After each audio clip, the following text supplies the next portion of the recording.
Good evening, everybody.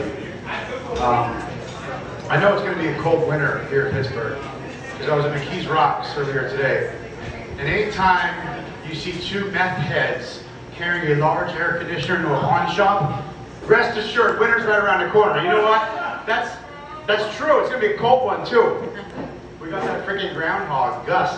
Keep on scratching. You know. Yeah, I have a good Gus impression, but yeah, that's how you know that it's going to be cold winter that way. Anyway, so I'm Michael Quinn. I did 20 years in the Army. That's how the cane kind of comes into play. And this one time, I was halfway through my military career. I had to be one of those dirtbag recruiters. You know, you go to the high school, recruit kids, and I had to, enlist. I had to get promoted. I had to do it. So I'm driving this kid down for his physical one day, and he turns to me. He's like, "Hey, Sergeant Quinn, you said when you were in the Army, did you ever, over in Iraq, you said you ever kill anybody?" I'm like, "Yo, fucker, you would ask somebody something like that, man." But you know what? You're going to join the Army today, right? So I'm going to be honest with you. Like, when my son asked me this question, yes. When I was in Iraq, I killed 3 motherfuckers. The car got all quiet. He's like, "I thought you said you were a helicopter mechanic."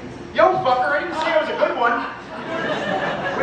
We all have our skills, you know what I mean? Like, I can't, Anyway. So, yeah, I'm not the guy to clap for everybody. Thank you for your service, thank you for your service. And my toughest day in Iraq was probably masturbating in like a 120-degree porta potty. You're welcome for that freedom, fuckers, Somebody had to do that shit, Not all heroes wear capes. Anyway, what else do I want to talk about besides my Army bullshit? So, I'm a serial monogamist. I was, 2 long marriages, and then here in my mid-40s, I started dating on the Tinder and everything. And, the one girl I was dating, she's like, a little couple years younger than me. I'm 47. She's like, "Hey, old guy, I don't know how you feel about this, but, I have my nipples pierced." And guys, what do we say if a girl says that? She's texting that? What do you say? Prove it, right? Show me, yeah! So the next text message I got back was a receipt from the piercing window. I didn't hear back from her. Yeah. And the girlfriend I had right before that, she was really into like role-playing and shit like that. And it's not my thing, but I wanted to keep her happy, And so like one Halloween, we were like a pregnant nun and a priest, and then we like Swiss, and that's how we got into that whole role-playing thing with keeping sex alive. And she's like, but it was her thing. But she's like, "What do you want to do, Mike? What do you want to do? What do you want to do to keep our sex life alive? What keeps you happy?" I'm like, "It's not me, honey. It's whatever you want." She's like, "No, this is your night. What do you want to do? What are you into?" So I'm like, I like Transformers. What do you mean Transformers? I said, transform and roll out. Like, oh my God, you're such a child. I mean, come on, this is my night, She said, "Oh, okay, cool. So what do you want me to be?" I'm like, transform and suck energon. She's like, "You know what? You're such a child. I can't stand you with this bullshit, the Transformers. Why can't you ever take anything serious? Like your sex life and everything. I'm gonna leave you. Honey, no, don't go. I can change." She didn't come back. Well, actually, I had to do a lot of ass kissing to get her back. And she came back, and then there we are on, role play night again, and she's like, "Okay, no Transformers. What do you want to do this time?" And I'm like, "It's morphin' time!"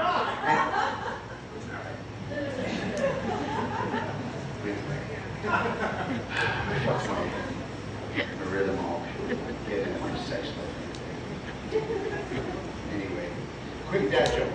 Hey, do you guys know what the difference is between a quick pizza joke and a bad pizza joke? The delivery. As you laugh, I'll look at my notes. Okay, good. Alright, so Transformers roleplay, alright, okay. Oh, so hey, the cane. So I got fucked up in Iraq and I had to get like a hip replacement. I have 2 fake hips now because the shit that happened over there. I probably don't have enough time to get in that. But the thing is, the same with the online dating. I want women to know, hey, I walk with a cane, whatever, just so you know that shit. I have that cool placard for close parking spots and shit, so that works out. You know what I mean? Like, if you don't know in today's day and age how that's a valuable thing, you know? Because, and I also found that, like, you know, I get more, it works. I actually kind of, being disabled and walking with a cane, you know, maybe it's the veteran thing or whatever, I don't know. But it's just that, you know, it's like parking spaces, you know, like the whole handicap. Dating a handicapped woman, it's just like a parking space. You know, when all the good ones are taken up, sometimes it's all right to slide it on into a handicapped one, you know what I mean? Hey, you fuckers, come on, man. Come on. I ain't faking this shit, I'll show you the scars. Anyway, but how much time I got left? Nobody's timing. Okay, okay. Do you want another Army story? So, being a Pennsylvania guy, right? My first duty assignment was Korea. I got stationed in Korea. I turned 21 when I'm there in the fucking country of Korea. You're right, yeah, I know, but it was. So I turned 21 there. All my high school buddies are back here or at Penn State doing like nose candy and hookers and drink. And I could drink there underage anyway. It was no big deal. My sergeant's like, "What's wrong there, Private First Class Quinn? Why y'all bumped it?" Sergeant, it's my 21st birthday today, and they took me out, got me all drunk that night. Oh, it was awesome. They got me really drunk. I don't remember a lot of that night, but I woke up the next morning in my barracks room. 2 guys shared a room, the conjoined bathroom, and this black dude named Jonesy from Philly, because we were Pennsylvania brothers there, hey, Yingling beer and everything. He's like, yeah, PA. And so we're roommates. He's shaking me up. Quinn, you shit your pants. You shit your on my 21st birthday. Now, that's par for the course, people. I know that you on our 21st birthdays, a lot of, you know, it happens, you know. But being on a small little Army base in another country where everybody knows everybody, holy fuck, did word get around. 200 motherfuckers were in on this joke. And they said on Monday morning formation after that weekend, Private Poopy Pants, front and center. 200 people turned around and looked at me. Do you know what that ridicule feels like? And then to make it worse, our colonel, the colonel, he was a Pennsylvania dude too, and he heard the story, got around base, thought it was funny. They wrote on my barracks door, dirty bath turd, because I shit in the bathtub, you know, my 21st birthday, you know.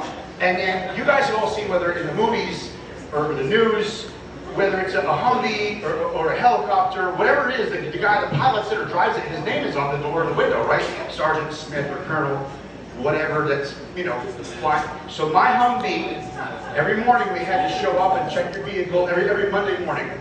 Everybody was there. And because, you know, it was still fresh in their mind that I shit my pants, my 21st birthday. So, Pennsylvania roommate, Pennsylvania colonel, cameras are ready, and my fucking Humvee, where it said PFC, Private First Class Quinn, in the window, they scraped that stencil off, and in the whole fucking windshield, they put Pennsylvania Turd Pike. Because I shit my pants on my 21st birthday. I've never been closer to killing myself, but I never can.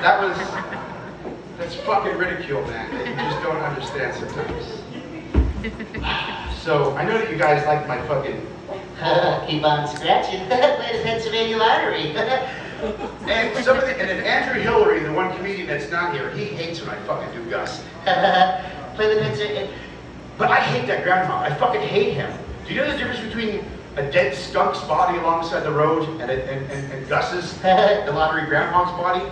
There will at least be skid marks in front of the skunk.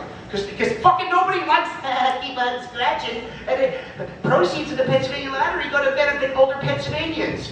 Raise your hand if your fucking Mima or grandma or grandfather or anybody received money from the goddamn groundhog. Nobody. Who are they marketing to? Who? Keep on scratching. Those same motherfuckers carrying the air conditioner into the goddamn pawn shop. They're meth heads. They're trying to bankroll our fucking goddamn grandparents' retirement with fucking meth money. Keep on scratching. You know it's true. So, too bad Andrew Hillary wasn't here, but yeah. And then I have only one good other impression, and I'm trying to think, how could these two ever have a conversation? Ha ha ha. Hello, Gus, you son of a bitch. Keep on scratching. I'm Arnold. And I'm trying to figure out how did fucking Gus and Arnold ever meet? You know, but Arnold Schwarzenegger lives next to Nancy Pelosi out in California. And And Gus probably has like a vacation home in Arnold's Yard. Like, I stepped in the hole, get down, get down. Hey Gus, guess what? This morning, Nancy Pelosi came over with nothing on, just naked from the waist down, eating watermelon. That's probably because she wanted to keep the flies off her watermelon. That's funny shit. Come on, you fuckers. Anyway, new material is always at the end. All right, am I still good on time or? Nobody's saying nothing. All right. Anyway, so getting back to my dating life, since you like that more, 1 minute, well, good, because also, like I said, with dating like other fellow disabled people and whatnot, I can't do these jokes in about 2 more months or I lose that kink because I won't. I gotta get it out now. So here in Pittsburgh, I met a girl on Tinder, and it just so happens that she's beautiful, she's pretty. She actually had a job, but she was homeless. And the best thing about freaking dating a homeless chick, let me tell you, you can drop them off anywhere. Dating a homeless girl. Come on. The beer's good, it's strong, I know. Anyway, I'll close it out with everybody. All right, thank you very much. Have a great night.